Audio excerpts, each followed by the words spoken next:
Pues me gustaría empezar preguntándote qué te ha dicho o te diría esa vocecita interior como a John le dice ante situaciones como las que ocurren. Sí, ya sé a qué te refieres. John la novela está escrita en primera persona, así que en algunos pasajes escuchamos a John que escucha su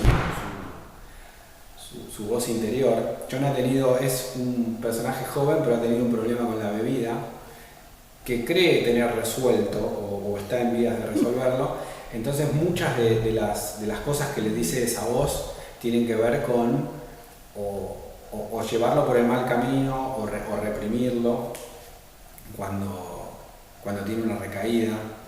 Y creo que uno a veces le pasa lo mismo, porque no siempre toma las decisiones correctas o no siempre ve las cosas de la forma correcta. Yo soy una persona muy analítica en general, así que tiendo a sobrepensar las cosas. En mi caso, el consejo, lo que a mí me sirve es no escuchar tanto esa voz interior, no pensar demasiado las cosas, ser un poco más impulsivo, un poco menos racional en general. Si este libro fuese una ilustración, ¿o qué ilustración era al principio y al final como John encontró, digamos, su camino? ¿Cuál sería? Bueno, la ilustración, John es un ilustrador y es una persona muy creativa en contraposición con su hermano, que es el analítico, el pensante, el racional. Qué pregunta difícil.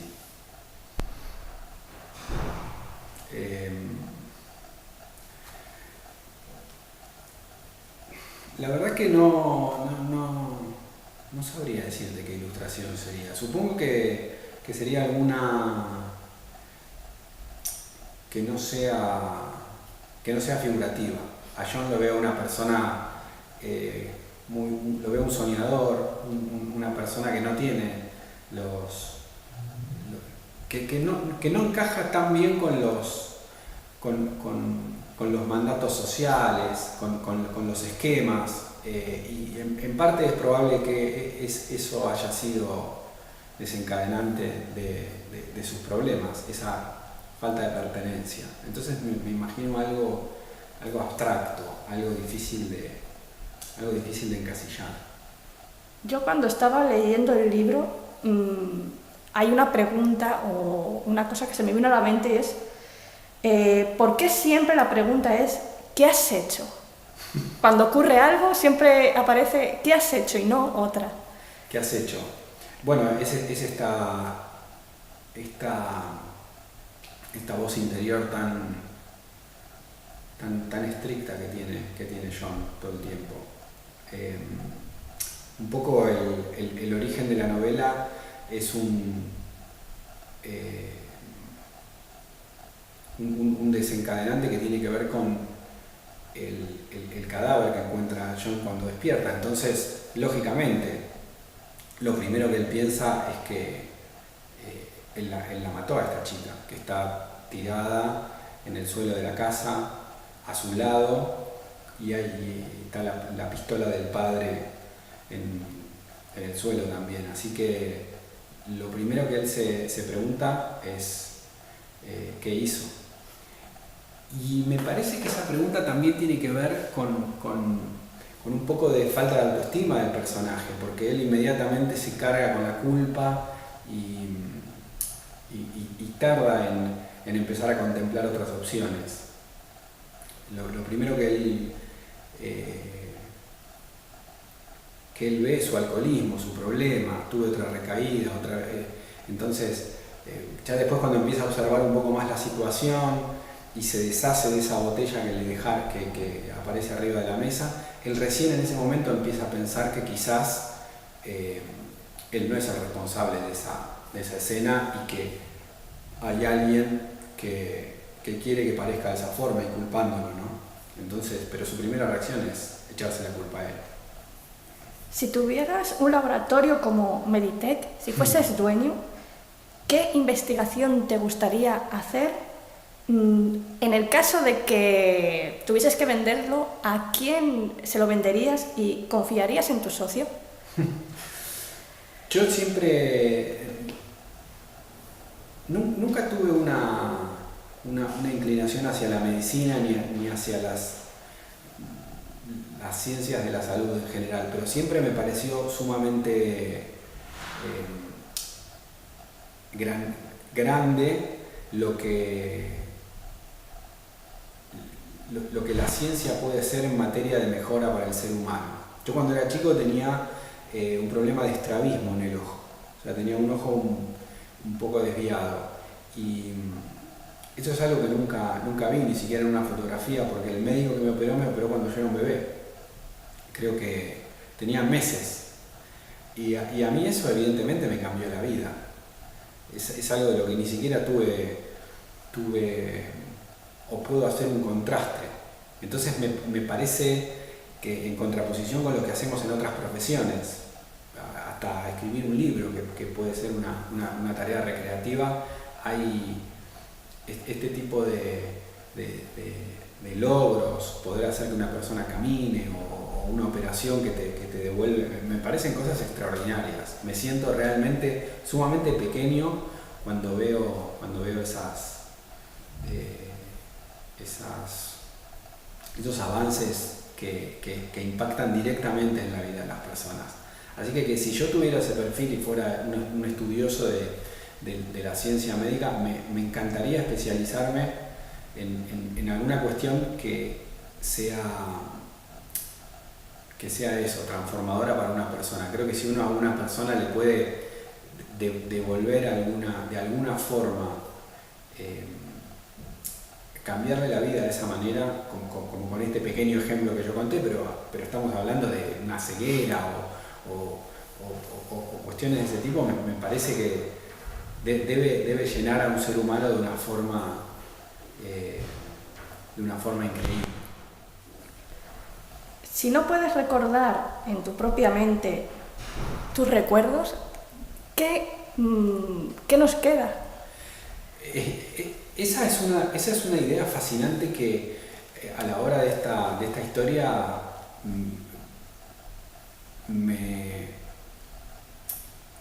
preguntaba una y otra vez. Digo, nuestra mente, la mente humana de la que tan poco sabemos, o de la que tanto sabemos, depende cómo lo miremos, es una máquina fabulosa. Cómo recordamos o no recordamos las cosas, qué recordamos y qué no, cómo es ese proceso selectivo de recordar.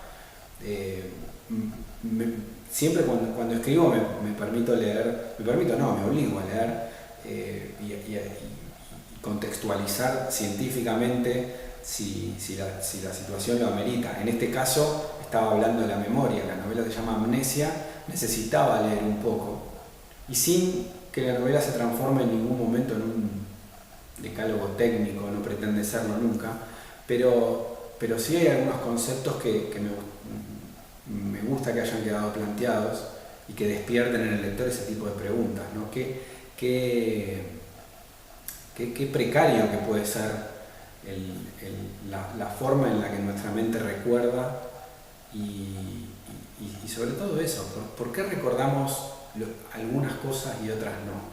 ¿Cómo a veces hacemos el paralelismo con una computadora y ese paralelismo, la verdad que se cae muy rápido, porque la computadora recuerda todo o nada, digo, en su memoria, guarda de una forma muy simple, y el cerebro humano no es así.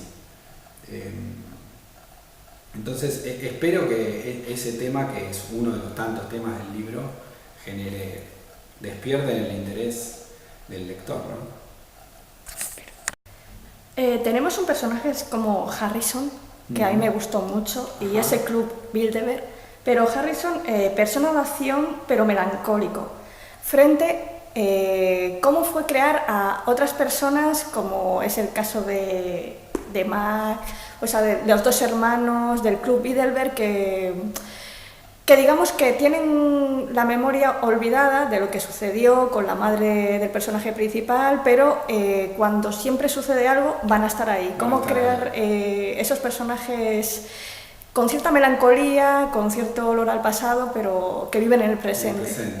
Sí, Harrison es el ex comisario del pueblo, es uno de los protagonistas de mi primera novela, que era Benjamín, así que ahí él era el comisario activo, una persona de esos que son líderes natos, que llevan adelante situaciones difíciles. Carnival Falls es una ciudad donde han pasado muchas cosas de este tipo. Y ahora lo vemos jubilado y lo vemos en un rol más pasivo, pero como bien dices, ha formado con ciertas personas influyentes del pueblo que por sus roles han tenido que ver con la dinámica de lo que sucede en la ciudad, han mantenido como una suerte de logia, es un poco fuerte, pero digo, han velado por el bienestar común y principalmente de sus amigos a lo largo del tiempo. Y es una idea que me pareció, es necesaria para la trama, pero además me pareció interesante como concepto. Estas personas mayores que no pueden, que han sido la autoridad en algún punto. Uno es un abogado prominente, otro está en la funeraria, y que siguen de alguna manera vinculados toda su vida, y a veces quizás hasta entrometiéndose un poco más de la cuenta en la vida de los demás, pero bueno, siempre lo hacen con una buena intención, ¿no? Algo que me ha gustado mucho de esta novela es la mezcla de la nostalgia, como un tocadiscos donde se pone el disco de The Who, pero también con móviles, o sea, la unión de lo nuevo, de lo antiguo, pero todo en comunión, como muy claro. Con sabor añejo, con sabor a... La verdad que es una gran observación, me gusta mucho que me lo digas porque ha sido intencional. De hecho, John, que es el personaje principal, tiene dos amigos y a uno le gusta la música electrónica y al otro le gusta, y a otra, que es Maggie, le gusta las bandas inglesas de hace tiempo, de los 90 o incluso de Who, como vos bien mencionás. A mí me gusta mucho eso. Yo vivo con esa contradicción entre la modernidad y el pasado. No fui contemporáneo de The Who, pero a través de mis padres o de mis abuelos, y no solo con la música, sino en general, tengo esa añoranza por el pasado, y del mismo modo también soy una persona que vive en un presente donde utiliza ordenadores y computadoras, y no soy ajeno a eso. Entonces esa contradicción entre, bueno, ¿qué era mejor, antes o ahora? Y yo no sé responder esa pregunta. Creo que hay cosas muy buenas hoy que tienen que ver quizá con el avance de derechos o con aperturar la mente en algunas cosas, o los avances tecnológicos lógicos, que yo pueda hablar con mi madre en 5 minutos ya estando en Argentina, es fantástico, nadie lo puede negar, pero hay cosas del pasado que también son muy buenas, y tenemos que mirarlo y tratar de rescatarlas. Muchas tienen que ver con la amistad, con la forma en la que las personas se relacionaban antes. Pues muchas gracias. Muchas gracias a ti, María, gracias.